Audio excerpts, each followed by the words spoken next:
సోదరి సహోదరులారా, భయము తల్లిదండ్రులు పిల్లల విషయమై, పిల్లలు ఎగ్జామ్స్ విషయమై, విశ్వాసులు పాపం విషయమై, అనేక సమస్యల విషయమై, అనేక అప్పుల విషయమై, అనేక రకాల ఆర్థికపరమైన ఇబ్బందుల విషయమై, అనేక రోగముల విషయమై, మరికొంతమంది అయితే భవిష్యత్తు విషయమై కూడా భయపడుతూ ఉంటారు. భయము లేని వారు లేరు. ఒకరు ఒక విషయంలో భయపడితే మరొకరు మరొక విషయంలో భయపడుతున్నారు.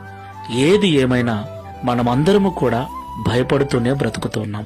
దేవుణ్ణి నమ్మినప్పటికీ, దేవుని మార్గంలో నడుస్తూ ఉన్నప్పటికీ ఏదో ఒక సందర్భంలో మనం భయపడుతూనే ఉన్నాం. నా ప్రియమైన సహోదరి సహోదరులారా, ఒక విషయం ఆలోచించండి. మనము భయపడటం వల్ల మన సమస్య తీరిపోతుందా? మన అప్పులు తీరిపోతాయా? రోగము రాకుండా ఉంటుందా? సమస్యలు వెనక్కి వెళ్ళిపోతాయా? మరొక మాట అండి, మనం ఎంత భయపడతామో మన సమస్యలు అంత